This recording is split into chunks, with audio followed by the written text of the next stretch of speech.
அனைவருக்கும் வணக்கம். சற்று முன்பு தெற்கு ரயில்வே வெளியிட்டுள்ள முக்கியமான அறிவிப்பை பற்றி தான் நம்ம இந்த வீடியோவில் விரிவாக பார்க்க போகிறோம். ஸோ முடிந்த அளவுக்கு இந்த வீடியோவை ஸ்கிப் பண்ணாமல் முழுமையாக பாருங்கள். இந்த வீடியோக்குள்ளே போகிறதுக்கு முன்னாடி இந்த வீடியோக்கு ஒரு லைக் பட்டனை ப்ரெஸ் பண்ணிடுங்க. நீங்கள் இதுவரைக்கும் என்னோட சேனலை சப்ஸ்கிரைப் பண்ணாமல் இருந்தீங்கன்னா மறக்காமல் சப்ஸ்கிரைப் பண்ணிக்கோங்க. கூடவே அந்த பெல் சிம்லையும் மறக்காமல் கிளிக் பண்ணிக்கோங்க. சரி, வாங்க இப்போ வீடியோக்குள்ளே போகலாம்.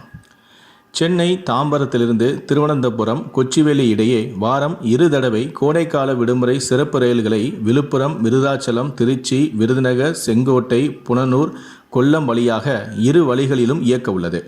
இந்த சிறப்பு ரயில்கள் தாம்பரத்திலிருந்து வியாழன் மற்றும் சனிக்கிழமைகளில் இரவு 7:30 மணிக்கு புறப்பட்டு வெள்ளி மற்றும் ஞாயிற்றுக்கிழமைகளில் காலை 9:45 மணிக்கு திருவனந்தபுரம் கொச்சிவேலி ரயில் நிலையத்தை சென்றடையும்.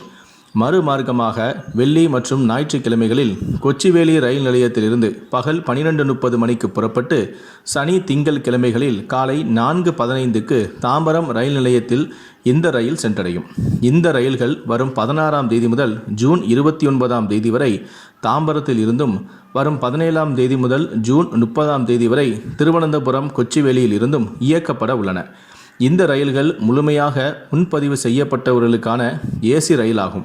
சாதாரண முன்பதிவில்லா பெட்டிகள் இந்த ரயில்களில் கிடையாது. 14 3 ஏசி எக்கனாமி MHP பெட்டிகளோடு இந்த ரயில்கள் இயக்க உள்ளன. இந்த ரயிலுக்கு செங்கோட்டை ரயில் பயணிகள் சங்கம் வரவேற்பும் தெரிவித்துள்ளது.